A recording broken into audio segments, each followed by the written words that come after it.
Hello everyone, welcome to Anubha study facts. आज हम बात कर रहे हैं वर्ग एक पात्रता परीक्षा 2025 के लिए जीव विज्ञान के महत्वपूर्ण प्रश्न की। और ये आज का 10 नंबर का सेशन है आपका। इससे पहले के सेशंस अगर आपने अभी तक नहीं देखे हैं तो आई सजेस्ट कि आप एक बार देख लीजिए। उससे आपके बहुत सारे कंसेप्ट क्लियर हो जाएंगे। और मैं कोशिश कर रही हूँ कि MCQs जो सीरीज़ लेकर आ रही हूँ, जितने सारे कंसेप्ट आपके क्लियर हो सकते हैं मैं एक ही सेशन में करवाती जाऊँ। और आपको कुछ भी अगर नया पॉइंट मिलता है तो आप उसको नोट डाउन कर लीजिएगा। और अगर आपको पहले से आते हैं तो एक आपका रिवीजन सेशन के रूप में आप स्पीड इंक्रीज़ करके बतौर 3-4 मिनट में इसको पूरा देख सकते हैं। और मैंने अलग से एक प्लेलिस्ट भी बना दी है सो दैट आपको बहुत ज़्यादा ढूंढना नहीं पड़ेगा। दोपहर में 2 बजे आपका सेशन आता है। और आई सजेस्ट कि आप 6 बजे वाला भी सेशन देखो, भले ही वो इंग्लिश मीडियम स्टूडेंट्स के लिए लेकिन यहाँ पर दोनों ही मैं लैंग्वेज इंग्लिश और हिंदी दोनों ही यूज़ करती हूँ, तो आपको वो सेशन भी देखना चाहिए। आपको बहुत ज़्यादा हेल्प मिलेगी। डेली बेसिस पर ये सेशन आते हैं 2 बजे। और मेरा आप लोगों से एक निवेदन है कि आप अपना जेन्युइन फीडबैक ज़रूर दो, क्योंकि मैं जब इस पर इतनी मेहनत कर रही हूँ, जिस हिसाब से मैंने अपनी पात्रता परीक्षा में पढ़ा था और जो कुछ मैंने जो MCQs लगाए थे, जो बुक से पढ़ा था, वो सब कुछ आप लोगों के साथ शेयर करती हूँ। बिल्कुल पूरा जो भी सच रहता है वो बिल्कुल ऑनेस्टी के साथ बताती हूँ कि आप लोग भी ऐसे पढ़ो, इस तरीके से आप तैयारी करो।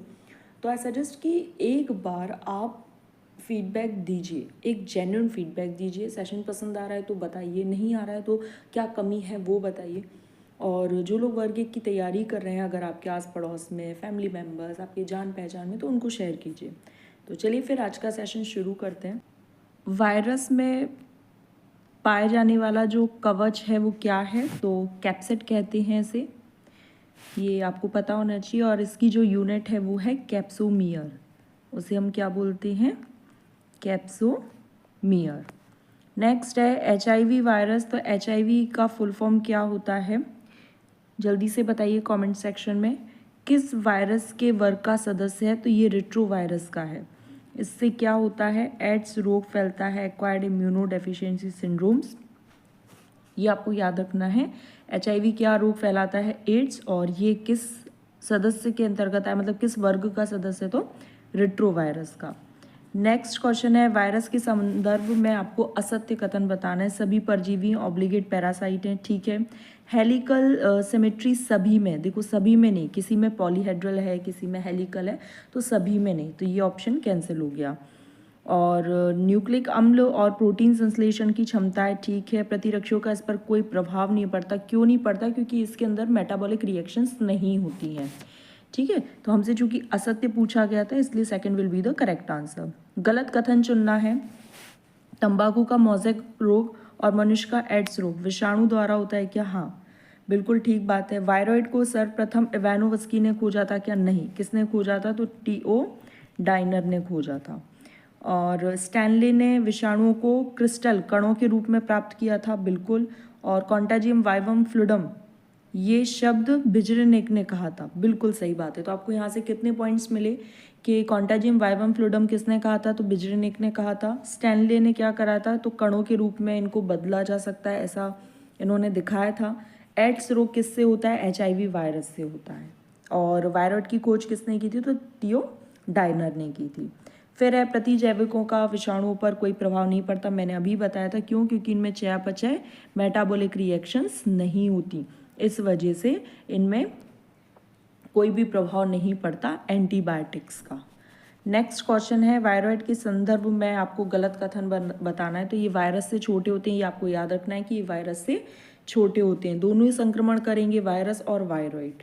प्रोटीन आवरण का अभाव है, प्रोटीन आवरण का अभाव होने की वजह से ही ये वायरस से छोटे होते हैं, याद रखना। वायरॉइड क्या होते हैं, वायरस से छोटे होते हैं क्योंकि इनमें प्रोटीन आवरण नहीं पाया जाता। और RNA का उच्च अणुभार नहीं, RNA का निम्न अणुभार पाया जाता है। कैसा अणुभार पाया जाता है, निम्न अणुभार पाया जाता है। तो हमसे क्या पूछा था कि गलत बताना, चूंकि ये उच्च की वजह से गलत हो गया, तो यही हमारा आंसर हो जाएगा। नेक्स्ट है, सभी यूकैरियोटिक एक कोश की, यूकैरियोटिक भी हो और यूनिसेलुलर एक कोश की भी हो, तो किसके अंतर्गत आएगा, प्रोटिस्टा के अंतर्गत। अगर प्रोकैरियोटिक और यूनिसेलुलर पूछा होता तो किसके अंतर्गत आता, मोनेरा के अंतर्गत। कवक कैसे होते हैं, तो मल्टी सेलुलर होते हैं और यूनिसेलुलर, मल्टी सेलुलर और यूकैरियोट्स होते हैं, मल्टी सेलुलर और कैसे यूकैरियोट्स होते हैं। नेक्स्ट है 5 जगत वर्गीकरण किसने दिया, तो RH विटेकर ने दिया। ये मैं बहुत बार एक्सप्लेन कर चुकी हूँ, लेकिन अगर आप पहली बार सेशन देख रहे हैं तो एक बार और आप लोग के लिए एक्सप्लेन कर देती हूँ। 1969 में इन्होंने 5 जगत वर्गीकरण दिया, 5 किंगडम क्लासिफिकेशन दिया, और इनकी जो बेस था तो RCPMT,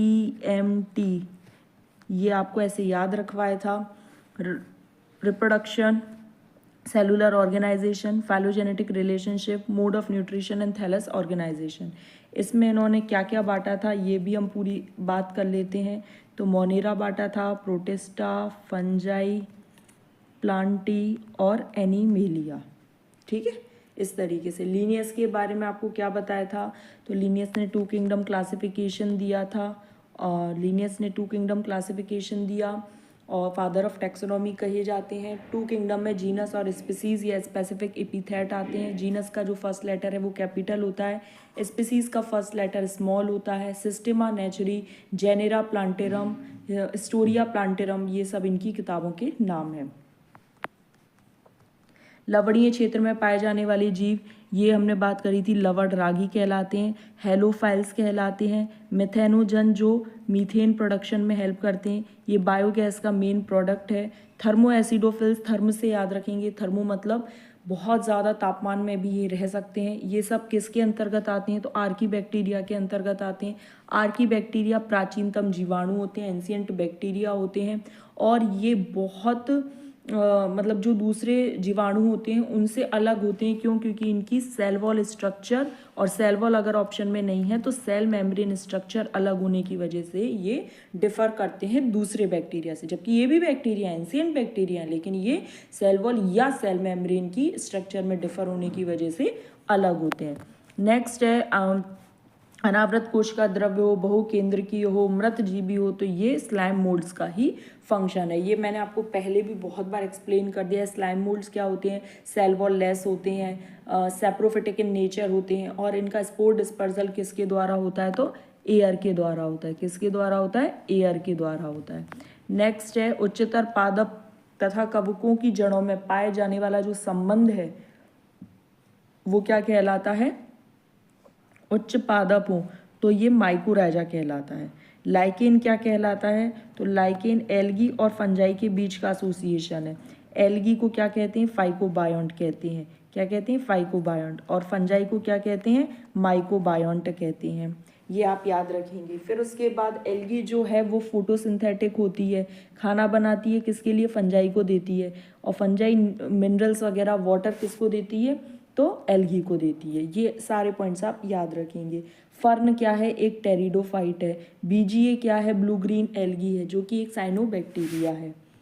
नेक्स्ट है केंद्रक युग्म का निर्माण कब होता है, तो 2 अगुणित कोशिकाओं में परस्पर तुरंत संलयन ना हो तब जाके केंद्रक युग्म का निर्माण होगा। कॉन्टाजियम वाइवम फ्लूइडम किसके द्वारा प्रस्तावित किया गया, अभी हमने बात करी थी। कॉन्टाजियम वाइवम फ्लूइडम किसके द्वारा दिया गया, तो बिजरीनिक के द्वारा दिया गया। स्टैनले ने क्या करा था, तो क्रिस्टल रवे के फॉर्म में वायरस को प्राप्त किया था। रॉबर्ट हुक ने क्या करा था, तो डेड सेल की खोज की थी। कैसी सेल थी, डेड सेल थी। किस में इन्होंने बताया तो माइक्रोग्राफिया नामक किताब में बताया था। कौन सी किताब है, माइक्रोग्राफिया नामक किताब में इन्होंने ये सब चीज़ें एक्सप्लेन करी थी। ठीक है, ये आप बहुत ज़्यादा इंपॉर्टेंट है तो आप याद रखिएगा। नेक्स्ट है माइक्रोबायोंट और फाइकोबायोंट किस में है, तो माइक्रोबायोंट किसको बोलते हैं, फंजाई को। फाइकोबायोंट किसको बोलते हैं, एल्गी को। ये दोनों किसके एसोसिएशन है, तो लाइकेन के एसोसिएशन है। माइकोराइजा किसका है, तो फंजाई का तो है ही, लेकिन roots of higher plants, roots of higher plants. विषाणु तथा वायरॉइड्स में अंतर होता है, तो किस प्रकार का अंतर होता है, वायरॉइड में प्रोटीन आवरण नहीं होता, अभी हमने पढ़ा। विषाणु में यह आवरण होता है, तो यही वाला अंतर हो जाएगा।